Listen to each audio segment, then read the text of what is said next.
All right, for those of you that don't know me, my name is Ryan Allen. I'm the owner here at North Frisco CrossFit, located in Frisco, Texas. And I've got some tips and some strategies for the CrossFit Open 19.1, first one of the year. So what they dealt us so far right out the gate is a very anaerobic workout. It's a 15-minute AMRAP consisting of 19 wall balls and 19 calories on the row. The RX division will go 20 pounds for the guys and 14s for the ladies. And the scale divisions will go 14 pounds for the gentlemen and then 10 pounds for the ladies. Both will be at 10 foot for the guys and 9 foot for the ladies. On the row, it's 19 calories for both. So women, you get to share the same amount of row that the rest of us get to share today. So I got 4 points up here that I want to go through and talk about it.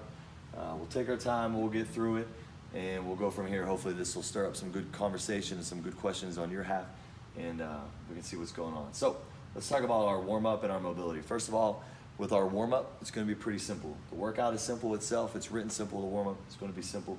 We want to start, personally, I like something like an EMOM, something to get our heart rate up, get us flowing a little bit. It gives us a task ahead and something to attack. So what I would include in my warm-up is some movements with your legs, of course, and some movements with your shoulders. An example of what we did today at North Frisco CrossFit, we've got folks on a 6-minute EMOM. On the even minutes, they're doing 5 dumbbell deadlifts, 5 dumbbell hang power cleans, and then 5 strict presses. They get to choose the weight. We just told them to keep it pretty light, not like a regular workout weight would be. And then on the odd minutes, we have them doing 10 lunges, alternating each leg, stepping forward or stepping back. That's up to them. Making sure they get a good stretch in the bottom with the hips. And then 10 air squats as well. So that's what we have our folks doing today. Thought that was a pretty good example.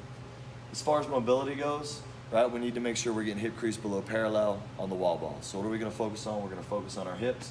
We're going to focus on our ankles. So we're going to start there, make sure those are warm, make sure we got them nice and loose. And then we can move up the body a little bit. Next time, move up to the shoulders and even the lats. We can put some lat in there. You're going to pull a lot with your lats. You're going to pull a lot with your back, but you're also pressing. And you often tend with a wall ball to use a lot of lat while you press as well. So make sure we're getting the shoulders and the lats moving. And then what a lot of folks are overlooking is the neck. Remember, you're going to spend maybe 5 or 6 minutes on wall balls, staring up at a wall at a target. So make sure that we got some neck movement in there. We've got our neck up, down, left or right. Got that nice and loose, and we have that ready as well. So that gets us through our warm-up and mobility. Let's talk strategy a little bit, and then we'll get into pacing and the actual workout here in the end. We've run about 40 folks through this morning, and we've seen to do it just about the same way every time, and it's worked pretty well. So I'll just let you know kind of what we're doing and what we're thinking, and hopefully that'll help you all. First of all we have is a ball and a rower. It's very simple. It's 2 movements, it's in and out, it's repetitive for 15 minutes. This is going to be really important. Folks are going to miss the transitions. They're not going to think about it. They're not going to focus on transitioning in and out of the row or in and off of the wall, and you're going to lose a lot of valuable time. This workout will be one, especially with the elite folks, on how well they transition in and out of the rower and on and off of the ball, no doubt. So let's take a look at that. Our ball and our rower, we want those within a few feet. We only want to take 2 or 3 steps from getting out of the rower and getting to the ball or getting off the wall and into the rower. So make sure those are really close, maybe only 1 pivot. So maybe I have my rower set up, horizontally here, and I have my wall ball directly, vertically in front of it. That way I have to step out of the rower with 1 step, pivot to my right, pick the ball up and go. That would be a pretty good setup with our ball and our rower. So think about that, how the closer you can get it, the better. Let's break those 2 movements down and break those 2 transitions down and really talk about what that's going to look like or what it should look like. So first of all, coming from the wall to the rower, we're starting on the wall, so that's where we start. First thing, that wall ball, once you hit rep 19, don't just chuck it and walk away from it. When you get back off of the rower to start round 2, you want that ball sitting right there in front of you. On rep 19, catch the ball. You don't have to set it down on the ground nice and easy, but I would for sure catch the ball and then guide it to the floor to make sure that it's right there at your feet where you want it to be when you turn around. So even if it's a catch of the hands and a drop of the ball and stopping it with your foot, that's a pretty good plan on there. So control the ball on the way down. Do not tighten your straps on the rowers. Set your stirrups where you want them beforehand so you can slide your feet in and out. Do not mess with the straps. You're going to waste a lot of valuable time. You're just going to want to rest there. It's things that you don't need to do. Don't tighten your straps. Leave those where you can slide your feet in and out nice and easy. Technique that I like to use, that I try to get a lot of our athletes to use here, instead of sitting down on the rower, putting my left foot in, putting my right foot in, pulling my straps, and then start pulling, which takes about 10 to 12 seconds at a minimum. I like to tell them, walk to the machine, stick your left foot in as you're sitting down, pull the rower. Stick your right foot in, pull the rower. You're already 2 strokes in, you have your feet in, you're 2 strokes in, and you're starting to gain some credit or some moving forward with the flywheel. That's what you want. You want that flywheel moving as fast as we can. So left foot pull, right foot pull, and then your third pull will be a nice hard pull to really get that machine going. What we have here we're talking about is our first 2 or 3 pulls. So that transition in, those first 2 or 3 pulls, they need to be hard, they need to be fast. The faster we get the flywheel moving, the better off that we're gonna be starting accumulating some of that work towards calories. What we've found this morning, and regardless of athletic ability, what we find is that the first 3 or 4 calories has really sucked, especially as we get deeper in rounds, 5, 6, 7 rounds in. The first 3 or 4 calories have been pretty tough to come by, but once we get those in, we seem to get in a little bit of a groove. In the last, say, 15 calories, 16 calories, they feel a little bit better once we hit our pace. So just know in your brain, your first 3 or 4 are gonna be tough. Once you get past 3 or 4, then you're gonna cruise into 19. Let's talk about going from the rower now back to the wall ball. Since we don't have our feet strapped in, it's gonna be easy to kick our feet out and put our handle up. Don't let your handle go and slam up against the machine. You're gonna have to reach for it when you come back, so you might as well put it in. Remember that your judge will mess with and reset your monitor, so don't mess with the monitor. Just put the handle up, get your feet out, get over to the wall. Take 3 or 4 breaths on the way over. Tell yourself that you're gonna be intentional about your movement when you get there. Stand up, grab the ball, start squatting. All right, so don't waste a lot of time in that transition. Now let's talk about those transitions, and let's talk about those pace and breaks, as how that's gonna apply to us. So what we're looking at here on this side, and this is probably one of the most important things, right? We talked about transitions being really important. Here's the workout right here. This is the workout. You're gonna need to be able to keep a pace that's your 80 or 85% for 15 minutes. That's gonna be different for all of us, right? We saw Sam Briggs last night keeping a pace of around a 135, 140 round, and she was able to roll through it.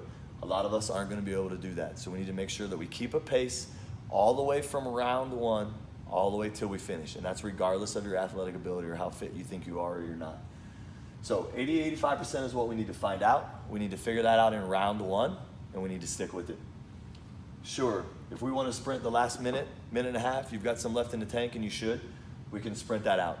The goal to here, when we get to that minute, minute and a half, if we're on the wall, we need to get to the rower.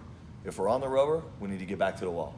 That's your goal when you get in there. So once you start thinking in that last minute, minute and a half, you and your judge should start thinking about wherever I am now, I want to get to the other movement at a minimum. Do not go out hard. Don't go out hard on this, guys. This is one of those workouts, it's 15 minutes long. You're gonna be tempted. It's simple, it's just rowing and wall ball. That's what some of y'all are gonna think. We're gonna be tempted to go out in round 1 or round 2 and get a 125, 128, and the next thing you know, we're 3 minutes in, we still have 12 minutes to go, and we're redlining and we're in all kind of trouble. So don't fight the temptation, stay away from that. Remember that pacing strategy right out the gate. Really think about that hard. So the movements, the wall balls in the row. Let's talk about how we're gonna pace those, or let's talk about how we're gonna break those. For wall balls, there's 2 options. That's it. You only have 2 options in wall balls this time.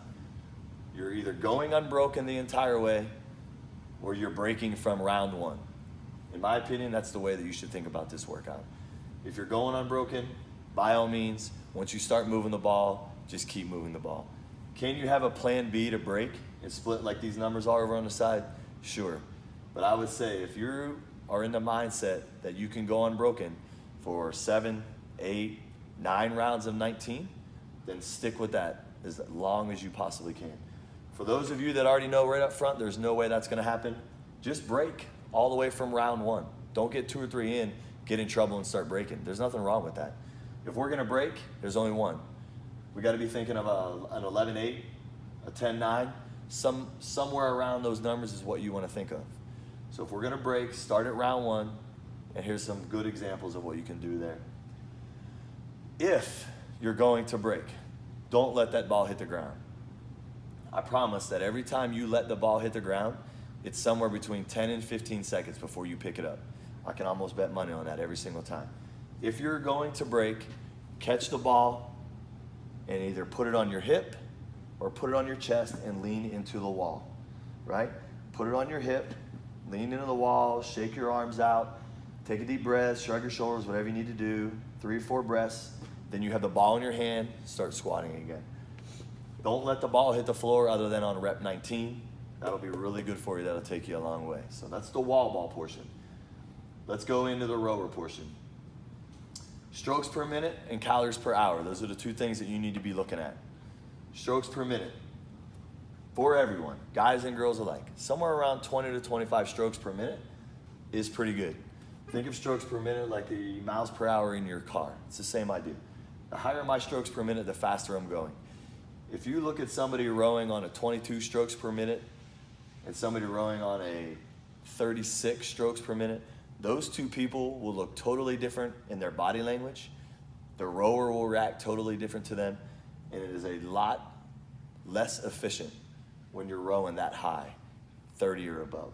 So try to keep those strokes per minute around 20 or 25. Of course, going back into that last minute and a half, and we're trying to go hard, man, crank that thing out and just let it go. So for most of us, that 20 to 25 is going to be a real good number to watch.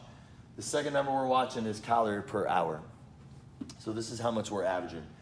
What we've seen based off this morning and then just knowing from the past, from experience of what we've done, kind of 2 categories on this. So let's talk about the guys first. Guys, you're probably going to maintain somewhere between an 11 and a 1,300 calorie per hour. Those are the upper end athletes, middle of the row athletes. That's where you're going to be. If you can stay somewhere between 11 and 1,300, you'll be 50, 55, 56 seconds to get those 19 calories. That's where you're going to end up. The next tier down, if we're talking about somewhere between 900 and 1,100. So guys, if we're in that 9 to 1,100 range, just be prepared and know that it's probably going to take you more of a minute 3, minute 8, minute 10, somewhere around there to get that same amount of return. So we're talking a good 15 seconds leeway, 18 seconds leeway on those 2. So know that if we're on the top one, you're probably going to start out in the 1,300s and you're probably going to end in the 1,100. Same thing goes for here. If we're starting and we think we're going to be around an 1,100, we're probably going to start there. Just know that we're going to end somewhere in the 900. So don't freak out when that happens. You will drop a little bit as this workout goes on, for sure. For the ladies, let's talk about your row. So somewhere between 9 and 1,100 is where the top end athletes will go and maintain, and that's what we're looking for there. Same thing what we talked about with the guys. For this, we're probably going to be somewhere around that 103, 108 mark, somewhere around there for that 9 to 1,100 as far as for 19 calories. The next level down, if we're talking about 7 and 900 calories per hour, folks there, we're looking at more of a 115, 121 row, somewhere around in there. So once again, know that if you're starting on the lower or the higher side, you're going to end up on the lower side in the end. That's just what this workout does to us. It's a long time. Damper. So some misconceptions about damper and what we talk about here at North Frisco CrossFit. This is an endurance workout, not a strength workout. So if you're training your rower for strength workout, sure, you're going to put it on 9 or 10 and you're going to crank away at it. You're going to get a lot of return out of it, but you're also going to work really, really hard to get that work as well. So for the folks, the guys and girls that are top athletes and some of the best folks in the world, sure, they'll be up on 9 or 10 maybe, really cranking that out. From what I've seen, for where we are and most of the folks that we know, we keep that a little bit lower. Personally, I'll keep it right on the edge of 5 and 6. That's where my damper setting will be. I've seen folks this morning keep their damper setting on the 3-4 line, and the gentleman that I watched rode between 11 and 1,400 the entire 15 minutes on a 3-4 damper setting. That was really impressive. For me, I don't like it that low. I feel like I get a lot of slack in the chain, and I'm kind of wobbly on the machine, and the chain starts bouncing on me a little bit when it's that low. So I like it just a little bit heavier for me. So don't get sucked into the high damper settings. Keep it low. Remember, the higher the damper setting, the harder your legs and your back and your arms have to work. We want those to last for the full 15 minutes. So that works off the damper there. Timing-wise, it's about 10 minutes of rowing and 5 minutes of wall balling. So 30 or 35% you're going to spend on the wall balls, and the rest of the time, 65 or 70% you're going to spend on the rower. That's why it's important to have a good row technique. That's why it's important to have a good damper setting. That's why it's important to be familiar with the rower and ready to go and all set up. The more time we waste getting in and out of it with straps and all of that, we're just leaning more towards where we're taking away from that time on the rower. And the time on the rower is what we need. I would say 80 or 85% of the folks that went today, regardless of their ability levels, they all were in the rower towards the end. So everybody was ending up on the rower, almost finishing 6, almost finishing 7, almost finishing 8, right? So with good techniques, we can blast through that almost finishing row and get onto the wall and get some reps in there. So that's what we have, y'all. That's 19.1. And like I said, I'm Ryan Adam, the owner here at North Frisco CrossFit. And hopefully y'all enjoy this video. I'll have them coming out in the next 4 weeks and we'll go from there. Good luck.